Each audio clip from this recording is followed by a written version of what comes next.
Hi, welcome to my channel. எல்லோரும் எப்படி இருக்கீங்க? நல்லா இருக்கீங்களா? இன்றைக்கி அக்டோபர் 1.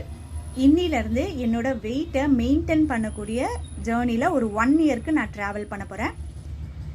என்னோடய வெயிட் லாஸ்க்கு எப்படி உங்களோட சப்போர்ட் ஃபுல்லாக கொடுத்தீங்களோ அதே மாதிரி என்னோடய வெயிட்டை மெயின்டைன் பண்ணக்கூடிய இந்த ஜேர்னிக்கு உங்களோட ஃபுல் சப்போர்ட் எனக்கு கொடுக்கணும் அப்படின்றத உங்ககிட்ட கேட்டுக்கிறேன். ஏன்னா நான் என்னோடய வெயிட் லாஸ் ஜேர்னியோட பாதி பங்கு என்னோடதாக இருந்தாலும் மீதி வந்து பார்த்தீங்கன்னா உங்களோட கமெண்ட்ஸ் அப்படின்றது பார்த்தீங்களா, அது ரொம்ப எனக்கு ஹெல்ப் பண்ணுச்சு. ஏன்னா ஒரு சில இடங்கள்ல நான் கொஞ்சம் தோய்வாக இருந்தேன்னா கூட உங்களோட கமெண்ட்ஸ் பார்க்கும்பொழுது நம்ம மேலே இவ்வளோ நம்பிக்கை வச்சுருக்காங்க, நம்ம இன்னும் கொஞ்சம் எஃபெக்ட் போடணும்.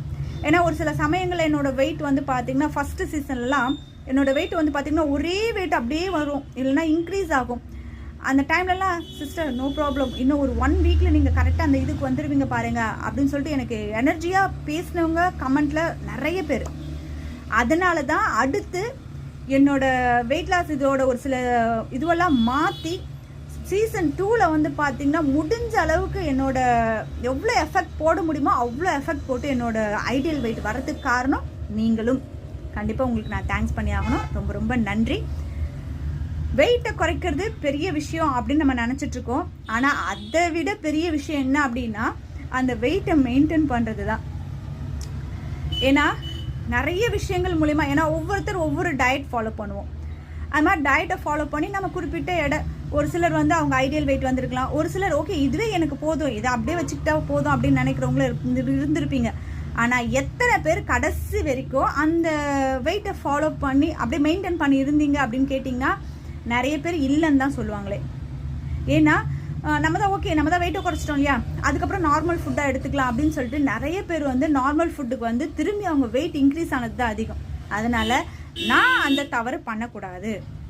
அப்போ அதுக்கான டயட் அப்படின்னும்பொழுது இப்போ என்னோட டயட்டுக்கான அந்த டைம் நான் ஒதுக்கி இருக்கிறது வந்து பார்த்திங்கன்னா 1 இயர். இது அக்டோபர், அடுத்த செப்டம்பர் எண்டு வரைக்கும் இந்த ஜேர்னி வந்து தொடரும்.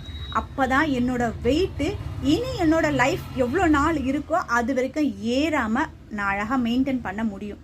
இதுக்கு நடுவில் நான் பிரேக் பண்ணேன்னு வச்சுக்கோங்களேன், எவ்வளோ கஷ்டப்பட்டு வந்தேன். அதை நான் திரும்பி பார்த்தேன் அப்படின்னா ரொம்ப பயமாக இருக்குது. எனக்கு வேண்டாம். எனக்கு அந்த குண்டாக இருந்து எவ்வளோ கஷ்டப்பட்டதெல்லாம் நினைக்கும் பொழுது ஐயோ இனி அந்த கஷ்டம் எனக்கு வேண்டாம். நான் இனிமேல் வந்து கரெக்டாக என்னோட மெயின்டைன் பண்ணணும் வெயிட்டு அப்படின்னும் பொழுது இதில் ஒரு சில சேஞ்சஸ்லாம் இருக்குது. என்னோடய வெயிட் லாஸ் ஜேர்னியில் வந்து பார்த்திங்கன்னா நான் சொன்ன ஒரு விஷயம், 5 விஷயத்தை வந்து நான் என்னோடய ஃபுட்டில் வந்து நான் கண்ட்ரோல் பண்ண போகிறேன். அதில் வந்து பார்த்திங்கன்னா அந்த 5 விஷயம் என்ன அப்படின்னு பார்த்தீங்கன்னா அரிசி, வெள்ளை சக்கரை, பால், மைதா, வெள்ளை உப்பு. இதை 5த்தையும் நம்ம கண்ட்ரோல் பண்ணோன்னா தான் கண்டிப்பாக நம்மளோட வெயிட் லாஸ் அப்படின்றது ஈஸியாக நடக்கும் அப்படின்னு சொல்லிட்டு அதை நான் முற்றிலுமாகவே சீசன் 1ல் வந்து பார்த்திங்கன்னா சுத்தமாகவே கிடையாது. சீசன் 2ல் தான் நான் ரைஸ் கடைசியாக கொஞ்சமாக வந்து நான் ரைஸ் எடுத்துக்கிட்டேன். அதுக்கப்புறம் வந்து பார்த்தீங்கன்னா ஒரு சீசன் முடியறதுக்கு ஒரு 20 நாளைக்கு முன்னே தான் நைட்டு ஃபுட்டும் நான் எடுத்துக்கிட்டேன். ஆனால் இப்போ இதை மெயின்டைன் பண்ணுறோம் அப்படின்னும்போது இதுக்கு ஒரு சில வழிமுறைகள் இருக்குது. அதுக்கேற்ற மாதிரி தான் என்னோடய டயட்டை வந்து நான் ஃபாலோ பண்ண போகிறேன். இந்த சீசனில் வந்து பார்த்தீங்கன்னா கண்டிப்பாக நான் ரைஸ் எடுத்துப்பேன். ஒரு வேளை இல்லைன்னா 2 வேளை கண்டிப்பாக ரைஸ் சம்மந்தப்பட்ட விஷயம் நான் எடுத்துப்பேன். அதுக்கப்புறம் பாலும் நான் இந்த சீசனில் சேர்த்துக்க போகிறேன். ஏன்னா இவ்வளோ நாள் வந்து நான் பால் எடுத்துக்கிட்டதே கிடையாது. நான் ஆல்ரெடி சொல்லியிருக்கேன், எனக்கு டீ காஃபி சாப்பிட்ற பழக்கம் இல்லை, பாலும் தனியாக குடிக்க மாட்டேன். ஆனால் பால் குடிக்க மாட்டேனே தவிர்த்து அப்புறம் வெண்ணெய், நெய் இதெல்லாம் நல்லா சாப்பிடுவேன். அது மட்டும் இல்லாமல் பால்கோவா, பாலில் செய்யக்கூடிய இனிப்பு ஐட்டங்கள்லாம் எனக்கு ரொம்ப ரொம்ப பிடிக்கும். ஆனால் ஏன் அந்த பால் பிடிக்கல, அந்த ஸ்மெல்லால் எனக்கு பிடிக்கலையா அப்படின்றதுலாம் எனக்கு தெரியாது. ஆனால் பாலில் கால்சியம் சத்து இருக்குது. நீங்கள் நினைக்கலாம் பாலில் மட்டும்தான் கால்சியம் சத்து இருக்குது அப்படின்ட்டு, பால்லையும் இருக்குது. அதை எதுக்கு நம்ம வந்து இனிமேல் மிஸ் பண்ணுறது? ஏன்னா இனிமேல் ஏற்கனவே எனக்கு கால்சியம் குறைபாடு இருக்கலாம். ஏன்னா 30 வயசுக்கு மேலே ஆனாலே எல்லா பெண்களுக்கும் கால்சியம் சத்து குறைபாடு கண்டிப்பாக இருக்கும். அதனால் இனிமே இது வரைக்கும் நான் செஞ்ச தவறை செய்யாமல் பாலை நான் டெய்லி ஒரு குறிப்பிட்ட அளவு நான் எடுத்துக்க போகிறேன். அதுக்கப்புறம் வந்து பார்த்திங்கன்னா மைதா, என் லைஃப்பில் இனி மைதா சாப்பிடக்கூடாது அப்படின்ற உறுதியில் நான் மாறாமல் இருக்கணும் அப்படின்றது நான் கடவுள்கிட்ட வேண்டிக்கிறேன். ஏன்னா எந்த ஒரு விஷயத்தையுமே நான் ரொம்ப கான்ஃபிடெண்ட்டாக சொல்ல மாட்டேன். ஏன்னா நம்ம இன்றைக்கி சொல்லிவிட்டு ஏதோ ஒரு குறிப்பிட்ட டைமில் வந்து அதை நம்ம மீறுறோம் அப்படின்னும்பொழுது ஐயோ நம்ம அன்றைக்கி சொன்னோமே அப்படின்ற ஞாபகம் வரும். அதனால் முடிஞ்ச அளவுக்கு என்னால் மைதா ஐட்டத்தை தவிர்க்கிறதுக்கு முயற்சி செய்கிறேன். அதே மாதிரி வெள்ளை சர்க்கரையும் என்னோடய லைஃப்பில் நான் எடுக்கக்கூடாது.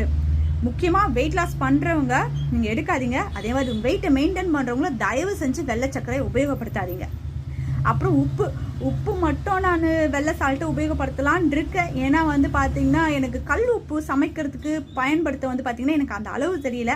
முடிஞ்ச அளவுக்கு பிங்க் சால்ட் வந்து பார்த்திங்கன்னா அது ரேட் அதிகமாக இருக்குது. அதனால நார்மல் உப்பு அது ஒன்றும் ப்ராப்ளம் இல்லை, அதை மட்டும் இது பண்ணிப்பேன். ஆனால் சர்க்கரையும் மைதாவும் இனி என் லைஃப்பில் தொடக்கூடாது அப்படின்ற முடிவில் இருக்கேன். பார்ப்போம், நடுவில் சப்போஸ் அது மாதிரி எடுக்கிற மாதிரி இருந்தால் எந்த சூழ்நிலை எது மாதிரி எடுத்தேன் அப்படின்றதையும் உங்களோட நான் ஷேர் பண்ணுறேன். அதே மாதிரி இந்த மெயின்டைன் பண்ணக்கூடிய இந்த சீசனில் காலையில் எனர்ஜி ட்ரிங்க் அப்படின்னு ஒன்று குடிப்பேன் இல்லையா, இது வரைக்கும் என்னோட வீடியோஸ் பார்த்துட்டு வந்தவங்களுக்குலாம் தெரியும். அதில் ஒரு சின்ன சேஞ்ச் இருக்குது. அதே மாதிரி என்னோட பிரேக்ஃபாஸ்ட்லேயும் ஒரு சின்ன சேஞ்ச் இருக்குது. நைட்டு கண்டிப்பாக என்னோட டின்னர் நான் எடுத்துப்பேன். என்னோட டின்னரோட டைமையும் மாற்றிருக்கேன். அது மட்டும் இல்லாமல் நைட்டு ஜீரா வாட்டர் அப்படின்னு சொல்லி ஒன்று குடிச்சிட்டு இருந்தோம் இல்லையா, அதை வந்து இனிமே வந்து நான் எடுக்க போதில்லை, தேவைப்பட்டால் மட்டும். ஏன்னா ரொம்ப நான்வெஜ் ஹெவியாக எடுத்துட்டேன் அப்படின்னு தேவைப்பட்டால் மட்டும்தான் நான் நைட்டு இனிமேல் ஜீரா வாட்டர் எடுக்க போகிறேன். ஏன்னா என்னோட வெயிட்டை மெயின்டைன் பண்ணுறேன், அது ரொம்ப முக்கியமான விஷயம் தான். ஆனால் இனிமேல் என்னோட வெயிட் நான் கீழே இறக்குனேன்னு வச்சுக்கோங்களேன். இப்போ ஆக்சுவலாக நீங்கள் என்னோட வீடியோவில் பார்த்துட்டு இருக்கீங்க, இதை விட நான் வெயிட்டு கீழே இறக்குனேன் அப்படின்னா அடுத்து என்னோட வீடியோ நீங்கள் பார்க்க மாட்டீங்க. ஏன்னா அதுக்கப்புறம் வந்து பார்த்திங்கன்னா என்னோட ஹெல்த்தும் போயிடும், அதுக்கப்புறம் முகம் பார்க்குறதுக்கு சுத்தமாக நல்லாவும் இருக்காது. அதனால் முடிஞ்ச அளவுக்கு நான் ஜீரா வாட்டரை வந்து தவிர்த்துடுவேன், தேவைப்பட்டால் மட்டும்தான் நான் எடுக்க போகிறேன். இது மாதிரி நிறைய சேஞ்சஸ் வந்து மெயின்டைன் பண்ணக்கூடிய விஷயங்கள்ல இருக்குது. முக்கியமாக டெய்லி ஒரு 1/2 hour இந்த ஒர்க் அவுட்டை மட்டும் லைஃப் லாங் விடாமல் செய்யணும் அப்படின்ற எண்ணம் மட்டும் என்கிட்ட இருக்குது. ஏன்னா முன்ன வந்து பார்த்திங்கன்னா லாஸ்ட் சீசன் முடியறதுக்கு முன்ன வந்து பார்த்திங்கன்னா தூப்புக்கரணம் ஸ்கிப்பிங் பண்ணேன். அப்புறம் வந்து காலையில் சாயங்காலம் 2 டைமே நான் வந்து ஒர்க் அவுட் பண்ணேன். ஐடியல் வெயிட்டை மெயின்டைன் பண்ணணும் அப்படின்னா கண்டிப்பாக வாக்கிங் போனால் நல்ல விஷயந்தான். ஆனால் எனக்கு வாக்கிங் போகிற அளவுக்கு இங்கே வசதி இல்லாததுனால நான் டெய்லி மார்னிங் தான் வந்து என்னோட எக்ஸசைஸ் ஒரு 1/2 மணி நேரம் டெய்லி பண்ண போகிறேன். அது என்னோட உடம்புக்கு ரொம்ப ரொம்ப நல்லது. என்னோட வெயிட்டை மெயின்டைன் பண்ணுறதுக்கு அது உதவிகரமாக இருக்கும். நம்மளோட இந்த வெயிட்டை மெயின்டைன் பண்ணும்போது செய்யக்கூடாத முதல் விஷயம் என்ன அப்படின்னு பார்த்தீங்கன்னா டெய்லி வெயிட் செக் பண்ணுறதை தவிர்த்துடணும்.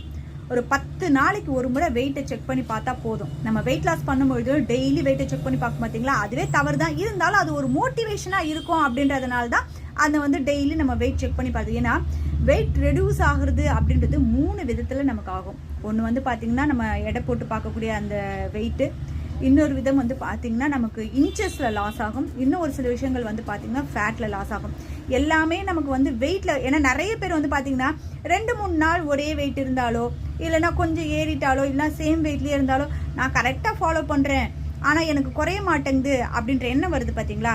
அந்த தாட் இப்போ மெயின்டைன் பண்ணும்போது நமக்கு வரவே கூடாது.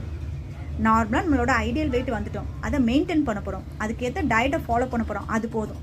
ஒரு 10 days ஒன்ஸ் வந்து நம்ம வெயிட்டை செக் பண்ணி பார்க்கலாம். அது மாதிரி தான் நானும் வீடியோவில் உங்களுக்கு காமிக்க போகிறேன். 10 நாளைக்கு ஒரு முறை மட்டும்தான் என்னோட வெயிட்டை செக் பண்ணி காமிக்க போகிறேன். மற்றபடி நார்மலாக நான் என்ன ஃபுட் எடுத்துக்கிறேன் அப்படின்றது டெய்லி உங்களுக்கு வீடியோவில் வரும். அது மட்டும் இல்லாமல் இவ்வளோ நாள் என்னோட வீடியோ வந்து பார்த்தீங்கன்னா ஒரு 2 நிமிஷம் 3 நிமிஷம், ஏன்னா நார்மலாக வந்து என்னோட வெயிட்டை செக் பண்ணுவேன், அதுக்கப்புறம் வந்து நான் என்னென்னலாம் ஃபுட் எடுத்துக்கிறேன், அதுக்கப்புறம் என்ன எக்ஸசைஸ் பண்ணுறேன் அப்படின்றத உங்களோட ஷேர் பண்ணோம். மிஞ்சி போனால் ஒரு 3 நிமிஷத்துக்குள்ளேயே என்னோட வீடியோ வந்து முடிஞ்சிடும். இப்போ இந்த சீசன் வெயிட்டை மெயின்டைன் பண்ணக்கூடிய இந்த சீசனில் வந்து பார்த்தீங்கன்னா பெரும்பாலும் வெயிட் வந்து 10 நாளைக்கு ஒரு முறை தான் போட போகிறேன். அதுக்கப்புறம் என்னோட ஃபுட்டோட இதுவும் வந்து சீக்கிரம் சொல்லிட்டேன் அப்படின்னா எனக்கு டைம் அதுக்கப்புறம் நிறைய இருக்குது. அதனால டெய்லி எனக்கு தெரிஞ்ச ஒரு விஷயம் டாபிக் உங்களோட கண்டிப்பாக நான் உங்களோட ஷேர் பண்ணுறேன். அது உங்களுக்கு உபயோகமாக இருக்கும்.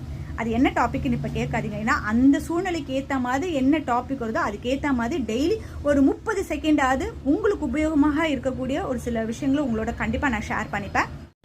என்னுடைய வெயிட் லாஸ் ஜேர்னியில் நான் எப்படி எந்த ஒரு சைடு எஃபெக்டும் இல்லாமல் ஹெல்த்தியாக என்னோட உடல் எடையை குறைச்சனோ அதே மாதிரி இதுலேயும் ரொம்ப ஹெல்த்தியாக என்னோட வெயிட்டை மெயின்டைன் பண்ண போகிறேன். என்னோட வெயிட் லாஸில் நான் இழந்த விஷயம் அப்படின்னு பார்த்தீங்கன்னா ஒரே ஒரு விஷயத்தை தான் சொல்லுவேன். என்ன அப்படின்னு பார்த்தீங்கன்னா என்னோட முடி தான். என்னோட முடி நல்லா திக்காக இருக்கும், ஆனால் இன்றைக்கி வந்து பார்த்தீங்கன்னா நல்லா முடியே பாருங்கள் அப்படியே மெலீஸாகிடுச்சு. அதுக்கான காரணம் என்ன அப்படின்னு பார்த்தீங்கன்னா நம்ம வெயிட் லாஸ் பண்ணுறோம் அப்படின்னும்பொழுது நிறைய ஃபுட் கண்ட்ரோல் எடுப்போம். அப்போ வந்து பாடி தன்னால் ஹீட் ஆகும்பொழுது பாடி ஹீட் ஆச்சுனாலே நார்மலாக முடி கொட்டும். அப்போ நம்ம வெயிட் லாஸ் பண்ணிட்டு இருக்கோம் அப்படின்னும்பொழுது நல்லா இன்னும் பாடி ஹீட் ஆக தான் செய்யும். அப்போது இந்த முடி கொட்டுறது தவிர்க்கிறது அப்படின்றது முடியவே முடியாத விஷயம். ஏன்னா நிறைய பேர் நீங்கள் வெயிட் லாஸ் பண்ணிட்டு இருக்கீங்களா, அப்போ வந்து நீங்கள் இதை சாப்பிட்டீங்கன்னா கண்டிப்பாக முடி கொட்டாது. அப்படிலாம் கிடையவே கிடையாது.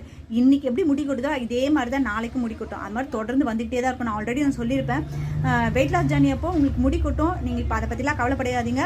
உங்கள் ஐடியல் வெயிட் வந்ததுக்கப்புறமா உங்கள் முடி கொட்டுற ப்ராப்ளத்துக்கு நம்ம அதுக்கப்புறம் ஏதாவது ஒரு சொல்யூஷன் கொண்டு வரலாம் அப்படின்ட்டு. அதே மாதிரி இனிமேல் என் முடியை வந்து கொஞ்சம் அடர்த்தி ஆக்கிறதுக்கு கண்டிப்பாக நான் ட்ரை பண்ணுவேன். ஆனால் இந்த வயசுக்கு அடர்த்தியாக வருமா அப்படின்றதுலாம் தெரியல.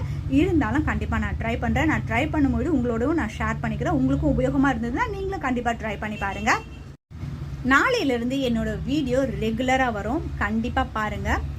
வெயிட் லாஸ் வீடியோஸ் அப்போ நீங்கள் என்ன தெரியுங்களா பண்ணீங்க, நிறைய பேர் வீடியோ வந்த உடனே இவங்க முதல்ல என்ன வெயிட் போடுறாங்க, நேற்றை விட என்னைக்கு எவ்வளோ குறைஞ்சிருக்காங்க அப்படின்னு பார்த்துட்டு உடனே வெளியே போயிடுவீங்க. கரெக்ட் தானே? அது மாதிரி நிறைய பேர் இருக்கீங்களே. ஆனால் இந்த மெயின்டைன் பண்ணக்கூடிய வீடியோவில் நான் 10 நாளைக்கு ஒரு முறை தான் என்னோட வெயிட்டை செக் பண்ணி போட போகிறேன். ஆனால் கண்டிப்பாக டிப்ஸ் அப்படின்ற ஒரு விஷயம் டெய்லியும் உங்களுக்கு இருக்கும். அது மட்டும் இல்லாமல் அன்னன்னைக்கு தேவையான விஷயங்களையும் உங்களோட நான் ஷேர் பண்ணிக்கிறேன். முக்கியமாக இப்போ வெயிட் லாஸ் ரெசிபி அப்படின்னு சொல்லிட்டு ஒரு சில வீடியோஸ்லாம் நான் போட்டுட்ருக்கேன். அதில் ஒரு சிலருக்கு டவுட் என்ன அப்படின்னா, நீங்கள் வெயிட் லாஸ் ரெசிபின்னு சொல்லிட்டு ரெசிபி போட்டுட்டு வரீங்க, அதில் வந்து பார்த்தீங்கன்னா ஒரு சிலது நம்ம சாப்பிட்டா கரெக்டாக இருக்குமா அப்படின்ட்டு. ஏன் அப்படின்னா, நான் வெயிட் லாஸ் ரெசிப்பியில் குழந்தைகளுக்கும் போடுறேன், அதாவது உங்கள் வீட்டில் இருக்கக்கூடிய பசங்களுக்கும் போடுறேன், நார்மலாக நம்மள மாதிரி வெயிட்டை குறைக்கிறவங்களுக்கும் ரெசிபி போடுறேன். முக்கியமாக குழந்தைகளுக்கு போடக்கூடிய ரெசிப்பியில் வந்து பார்த்திங்கன்னா மாவுச்சத்து இருக்கும், புரதச்சத்து இருக்கும், அதுக்கப்புறம் கால்சியம் இருக்கும். அதுக்கேற்ற மாதிரி தான் அந்த ரெசிபி நான் போடுறேன். அது பெரியவங்களுக்கு கண்டிப்பாக சூட் ஆகாது. நான் அதனால தான் சொல்லிடுவேன், இது குழந்தைகளுக்கான ரெசிபி. இந்த ரெசிபி வந்து நீங்கள் குழந்தைங்களுக்கு செஞ்சு கொடுத்தீங்கன்னா வெளி ஃபுட்டை வந்து அவங்க எதிர்பார்க்க மாட்டாங்க, அவங்களோட வெயிட் லாஸ்க்கு ரொம்ப உதவியாக இருக்கும் அப்படின்னு சொல்லியே போடுவேன். அந்த ரெசிபி உங்கள் வீட்டில் இருக்கக்கூடிய குழந்தைகளுக்கு, சரிங்களா? அது உங்களுக்குன்னு நினச்சிக்காதீங்க. ஏன்னா நமக்கு மாவுச்சத்து அப்படின்றது கொஞ்சம் குறைவாக எடுத்துக்கிட்டோம் அப்படின்னா தான் நம்மளோட வெயிட் லாஸ் அப்படின்றது ரொம்ப ஈஸியாக நடக்கும். ஏன்னா ஒரு சிஸ்டர் வந்து கமெண்ட்டில் கேட்டிருந்தாங்க, சிஸ்டர் ரவா புட்டு போட்டிருக்கீங்க, அதை நான் சாப்பிட்லாமா அப்படின்ட்டு. ரவா புட்டு ஒரு 2-3 ஸ்பூன் சாப்பிட்றதுனால தப்பு கிடையாது. ஆனால் அதையே ரெகுலராக நீங்கள் எடுத்துக்கிட்டீங்க அப்படின்னா கண்டிப்பாக வெயிட் லாஸ் அப்படின்றது நடக்காது. ஆனால் குழந்தைகளுக்கு நல்லது. அதனால் வெயிட் லாஸ் ரெசிப்பியில் நான் பெரியவங்களுக்கு கொடுக்குற ரெசிப்பியாக இருந்தால் நார்மலாக வெயிட் லாஸ் ரெசிப்பின்னு சொல்லி கொடுத்துருவேன். குழந்தைங்களுக்கான ரெசிப்பியாக இருந்துச்சு அப்படின்னா இது குழந்தைங்களுக்கு கண்டிப்பாக செஞ்சு கொடுங்க அப்படின்னு சொல்லுவேன். அதுக்கேற்ற மாதிரி உங்கள் குழந்தைங்களுக்கு செஞ்சு கொடுங்க. தயவு செஞ்சு வெளி ஃபுட்டை வாங்கி கொடுக்கவே கொடுக்காதீங்க. அது குழந்தைங்களுக்கு எவ்வளோ கெடுதல் தெரியுங்களா? நமக்கு என்னங்க சமைக்கவா தெரியாது? கையில் இவ்வளோ பெரிய ஃபோன் வச்சுருக்கோம், என்ன ரெசிபி போட்டாலும் உங்களுக்கு வரப்போகுது. அழகாக நீங்கள் வீட்லேயே செஞ்சு கொடுக்கலாம் இல்லையா? என்ன நம்ம மனசு வைக்கணும், கொஞ்சம் டைம் வைக்கணும், அவ்வளோதான். அதுக்கப்புறம் பசங்க வெளி ஃபுட்டு நான் எதிர்பார்க்கவே மாட்டாங்க. ஆரோக்கியமான உணவு இருந்துச்சு அப்படின்னா அவங்களோட உடல் எடை அப்படின்றது இருக்காது. ஏன்னா இன்றைக்கி நம்ம உடல் எடை அதிகமாக இருந்ததுனால எவ்வளோ கஷ்டப்பட்டோம் இல்லையா? நம்ம குழந்தைங்க ஏன் அவ்வளோ கஷ்டப்படணும்? அதனால் குழந்தைங்களே நம்ம ஆரோக்கியமாக ஹெல்த்தியாக வெயிட் லாஸ் பண்ணி ஈஸியாக கூட்டிகிட்டு வரலாம். கண்டிப்பாக நீங்களும் ட்ரை பண்ணுங்கள். இந்த வீடியோ உங்களுக்கு பிடிச்சிருக்கும் அப்படின்னு நினைக்கிறேன். பிடிச்சிருந்தா ஒரு லைக் பண்ணிவிடுங்க, உங்கள் ஃப்ரெண்ட்ஸோட ஷேர் பண்ணுங்கள். இது வரைக்கும் நீங்கள் சப்ஸ்கிரைப் பண்ணாத வியூவர்ஸாக இருந்தீங்க அப்படின்னா சப்ஸ்கிரைப் பண்ணி பார்க்கல அந்த பெல் ஐக்கானும் கிளிக் பண்ணிங்கன்னா ஃபியூச்சரில் வரக்கூடிய எல்லா வீடியோஸோட நோட்டிஃபிகேஷன் உடனுக்குடனே கிடைக்கும். தேங்க்யூ.